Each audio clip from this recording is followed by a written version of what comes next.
Personne ne savait que derrière ces jolies roses se cachait Rachel Goldstein, ex-agent Mossad du redoutable Kidon, l'unité d'élimination la plus secrète du monde. Jusqu'à ce qu'elle reconnaisse les symboles nazis dans sa boutique les mêmes.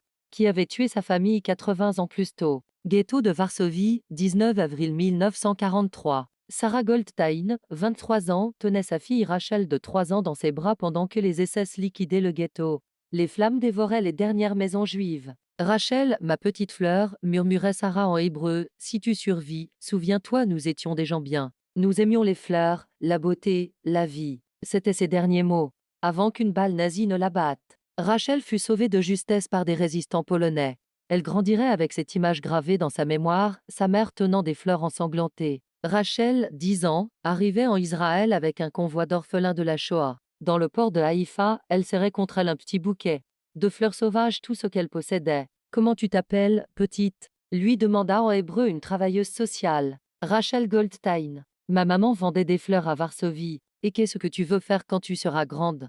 Vendre des fleurs comme maman. Et faire en sorte que les méchants ne puissent plus tuer les gens bien. » 1951 à 1963. Rachel grandit dans un kibboutz près du lac de Tibériade. Orpheline de la Shoah, elle était choyée par toute la communauté. Mais elle ne parlait jamais de sa famille perdue. Chaque matin, elle cueillait des fleurs pour décorer la salle commune. Chaque soir, elle s'entraînait avec les membres du kibboutz aux techniques de self-défense. Plus jamais, se répétait-elle, plus jamais nous ne serons sans défense. À 18 ans, elle maîtrisait parfaitement l'hébreu, l'anglais, le français, l'allemand et le polonais. Et elle tirait mieux que la plupart des hommes. Service militaire obligatoire dans Tsahal. Rachel intégra l'unité d'élite Seireh Matkal, force spéciale israélienne. Goldstein, lui dit son commandant, vous avez des capacités exceptionnelles.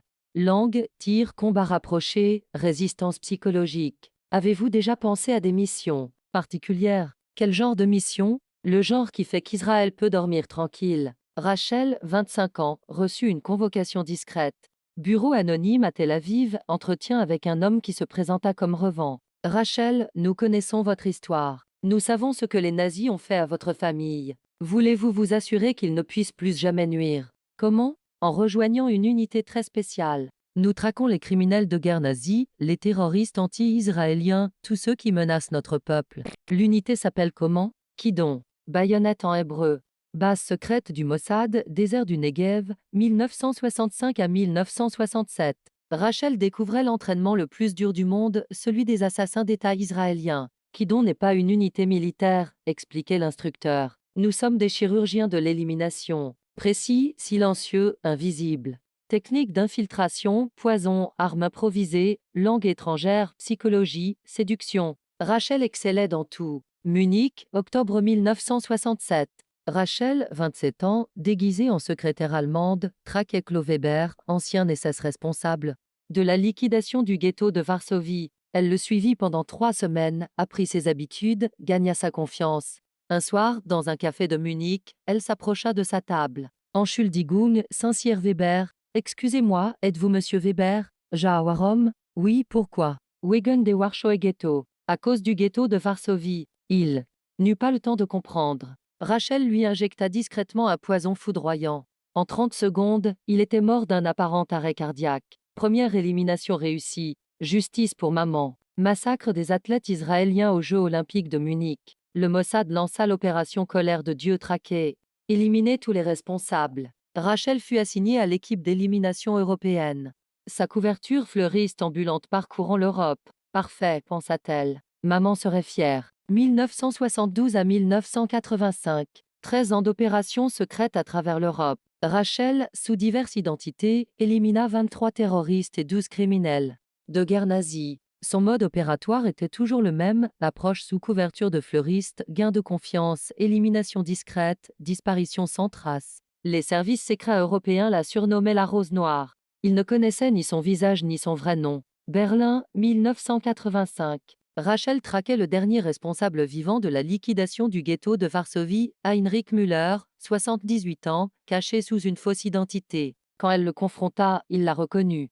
Du Bist da Klenemchen. Du Warst dabei. Tu es la petite fille. Tu étais là-bas. Ja, und jetzt bin ich zurück. Oui, et maintenant je suis de retour. Cette élimination ferma définitivement le chapitre de Varsovie. Sa famille était vengée. Rachel, 50 ans, après 25 ans au Kidon, commençait à ressentir l'usure psychologique. Trop de morts, trop de violence, trop de solitude. Je veux arrêter, dit-elle à son commandant. Pourquoi? Vous êtes notre meilleur agent. Parce que j'ai passé ma vie à donner la mort. Je veux maintenant donner la vie. Comment? En vendant des fleurs. Comme ma mère. Après 30 ans de service, Rachel demanda officiellement sa retraite du Mossad. À 55 ans, elle était l'agent Kidon le plus expérimenté de l'histoire. Agent Goldstein, lui dit le directeur du Mossad, vous avez servi Israël avec un dévouement exceptionnel. Que voulez-vous faire maintenant? Partir loin, très loin. Oubliez tout ça. Où? Paris. Vendre des fleurs sur les Champs-Élysées.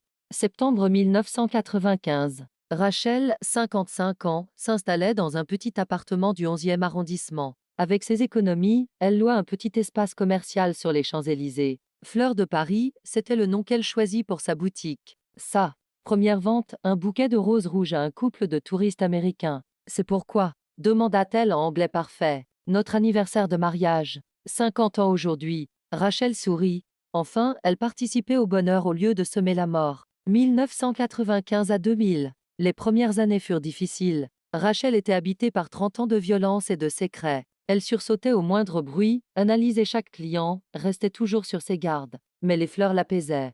Roses, tulipes, orchidées. Chaque bouquet était une petite œuvre d'art, un moment de beauté dans un monde dur. Madame Rachel, lui disaient ses clients réguliers, vous avez des mains magiques avec les fleurs. C'est un don de famille, répondait-elle en pensant à sa mère. 2000 à 2010. Rachel était devenue une figure du quartier. Tout l'adorait, touristes, commerçants, policiers locaux. La gentille grand-mère fleuriste des Champs-Élysées. Elle parlait français avec un accent charmant, racontait des histoires d'Israël, donnait des conseils sur les fleurs. Parfaite couverture. Seul détail troublant, elle refusait catégoriquement de vendre des fleurs aux clients allemands qui parlaient avec certains accents.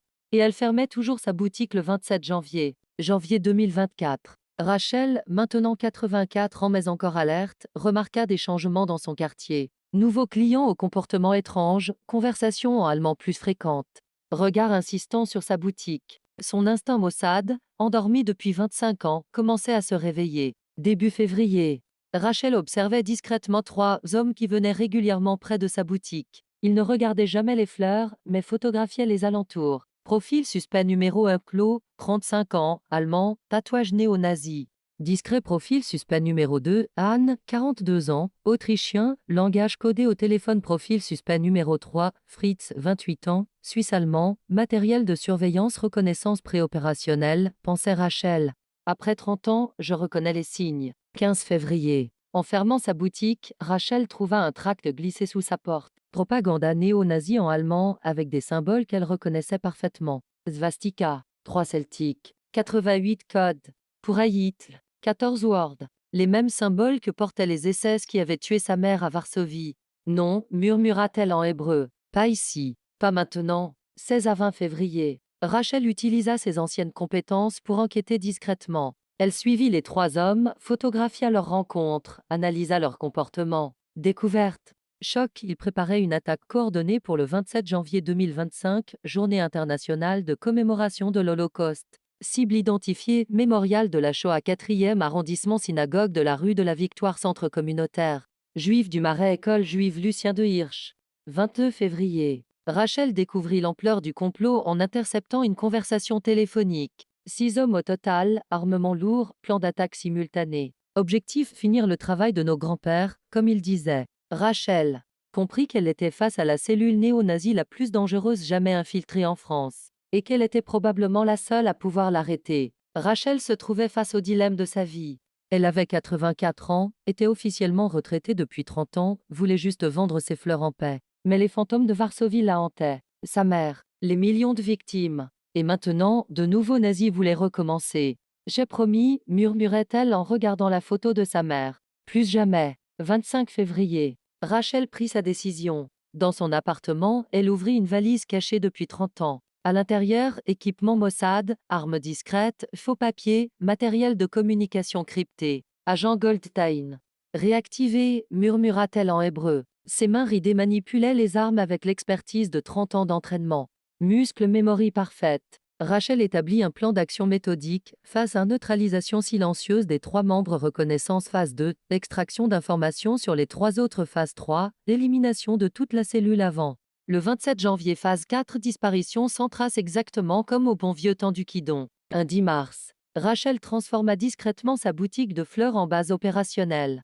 Cachette d'armes dans les jardinières, système de surveillance, route d'évasion planifiée. Ses clients ne remarquaient rien. Elle continuait à sourire, vendre des bouquets, parler de la beauté des fleurs. Mais le soir, elle redevenait l'ange de la mort du Mossad. Malgré ses 84 ans, Rachel maintenait une condition physique remarquable. Chaque nuit, elle s'entraînait flexibilité, précision du tir, technique de combat rapproché.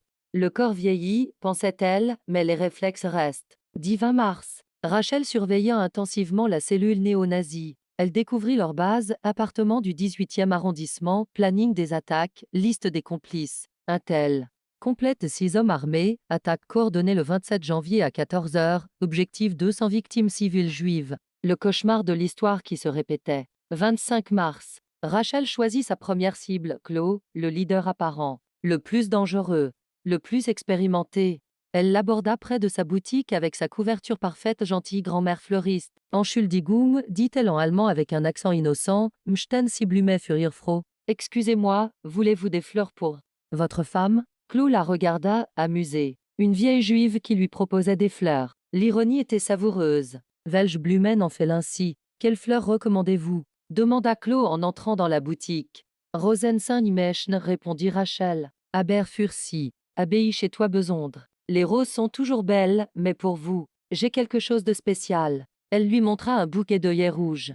Wissen Sie what is Blumenböde? Savez-vous ce que signifient ces fleurs? Nain? Non. Todd. Morte. Avant que Chloe puisse réagir, Rachel lui planta une aiguille empoisonnée dans le cou. Poison foudroyant, mort en 15 secondes.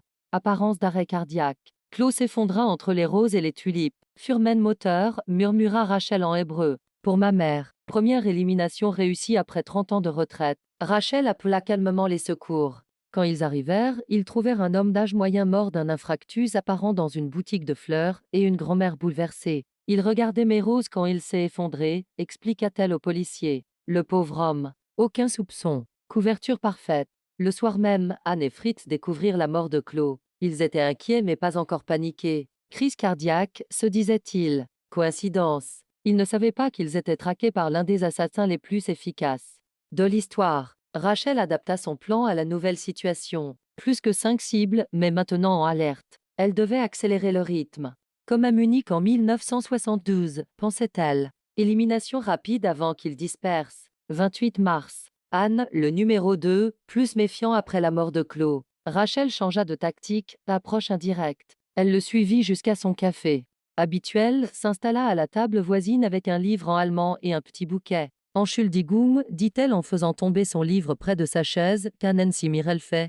Excusez-moi, pouvez-vous m'aider? Anne, par politesse, ramassa le livre. Gern. Avec plaisir. Donc, si sincère freundlich. Merci. Vous êtes très aimable. Pendant qu'Anne feuilletait le livre, Rachel versa discrètement du poison. Dans son café. Ricine pure, mort différée de 2 heures, symptômes d'intoxication alimentaire.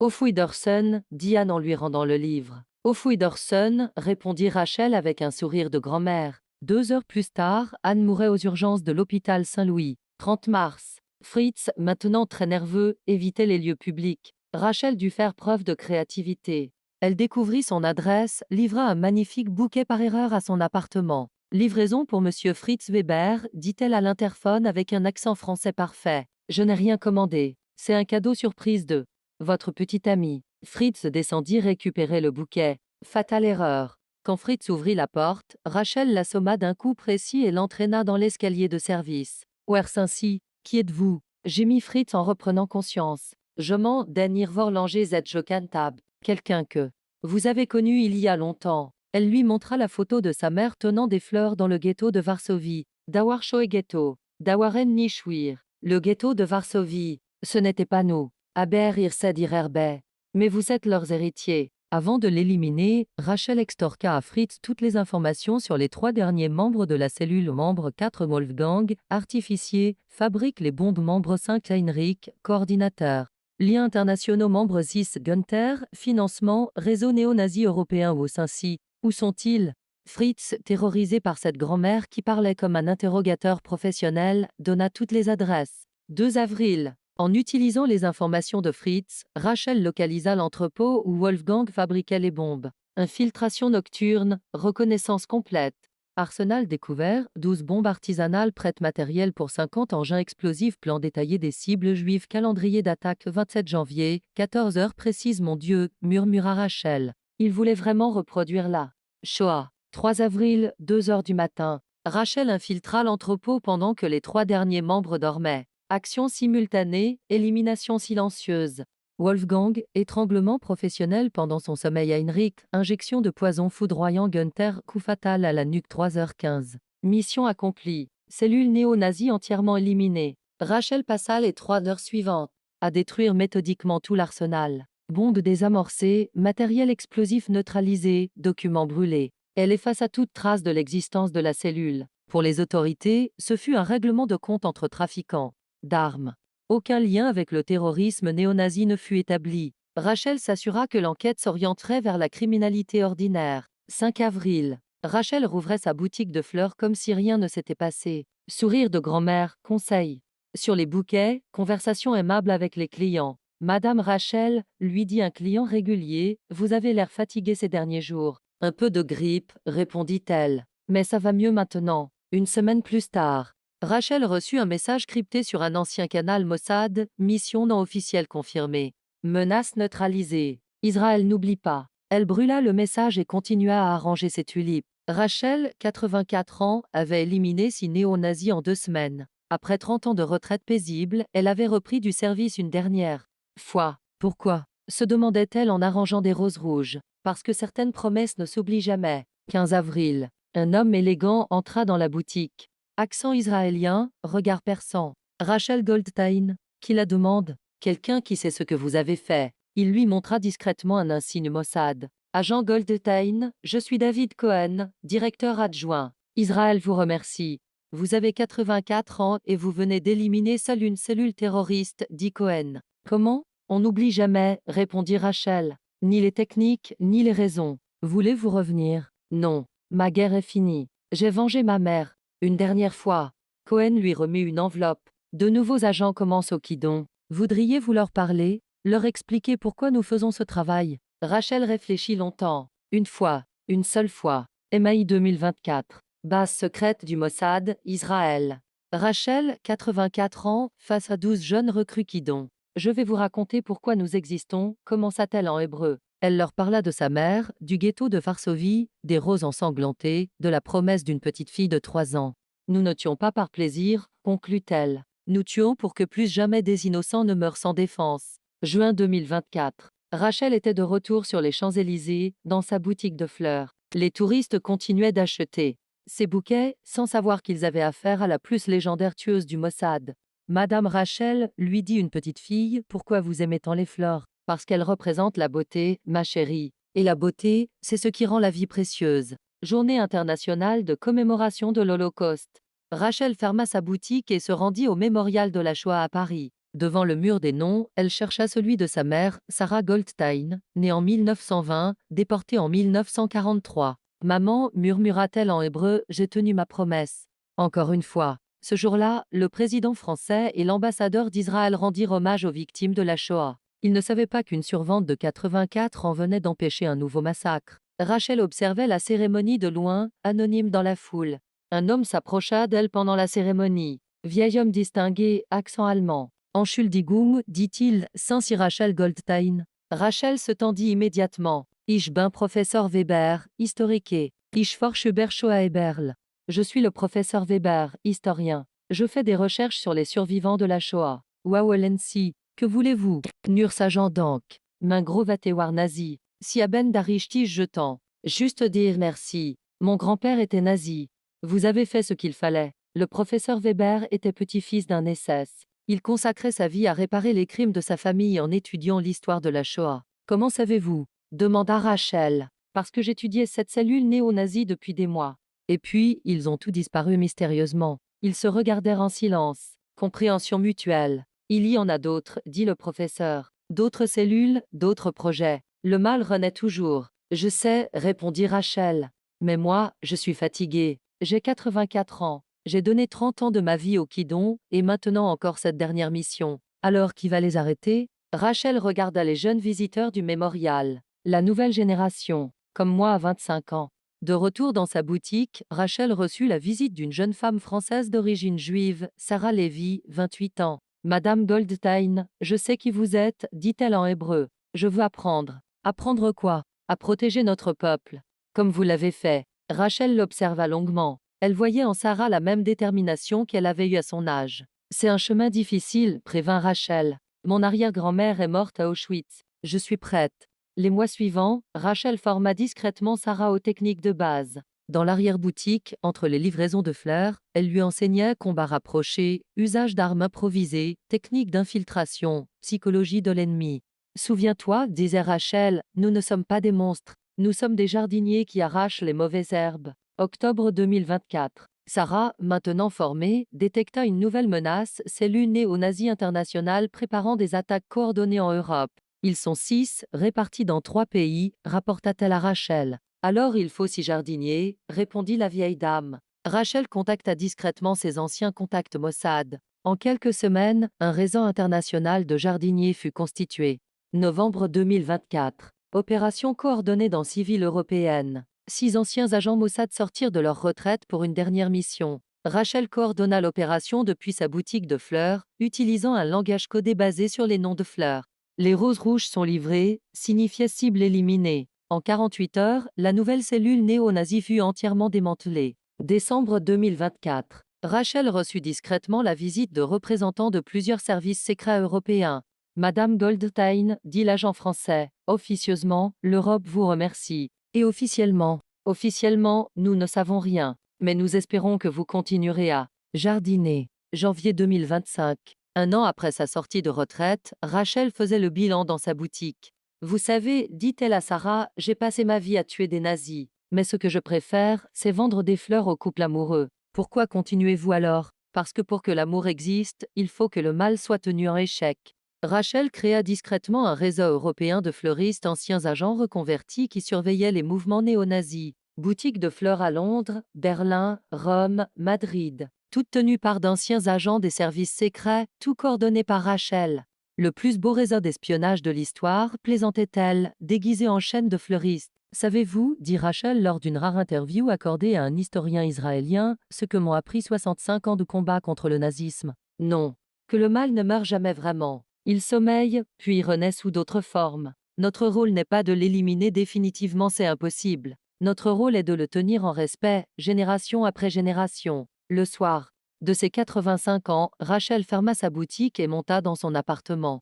Sur sa table de chevet, la photo de sa mère tenant des fleurs dans le ghetto de Varsovie. Maman, murmura-t-elle en hébreu, ta petite Rachel a bien grandi. Elle vend des fleurs comme toi, mais elle protège aussi ceux qui les achètent. Elle caressa la photo. Je te promets, tant que je vivrai, les méchants ne tueront plus les gens bien. Pas sur mon territoire. Alors je vous demande qui sont les gardiens visibles de notre civilisation. Cette fleuriste qui vous sourit. Sur les Champs-Élysées, ce libraire qui vous conseille, ce commerçant qui vous salue chaque matin. Combien d'entre eux portent le poids secret de notre protection? L'histoire de Rachel Goldstein nous rappelle que l'héroïsme n'a pas d'âge, que la vigilance n'a pas de retraite, et que parfois les plus jolies fleurs cachent les épines les plus acérées. De Varsovie à Paris, du ghetto aux Champs-Élysées, de la petite fille traumatisée à la grand-mère protectrice, Rachel a tenu sa promesse. Elle a fait en sorte que plus jamais les méchants ne tuent les gens bien. Si cette histoire vous a ému, partagez-la. Abonnez-vous à Récits extraordinaires pour découvrir d'autres gardiens silencieux qui veillent sur notre liberté et notre mémoire. Et la prochaine fois que vous achetez des fleurs, regardez bien la personne qui vous les vend. Vous ne savez jamais quelle histoire extraordinaire se cache derrière un sourire ordinaire. Car les vrais héros ne portent pas d'uniforme. Parfois, ils portent juste un tablier de fleuriste et un cœur qui n'oublie jamais. Avertissement, cette histoire est une dramatisation fictive créée à des fins de divertissement et de mémoire historique. Toute ressemblance avec des personnes réelles serait purement fortuite. Cette œuvre honore la mémoire des victimes de la Shoah et rend hommage à tous ceux qui luttent contre l'antisémitisme et le racisme.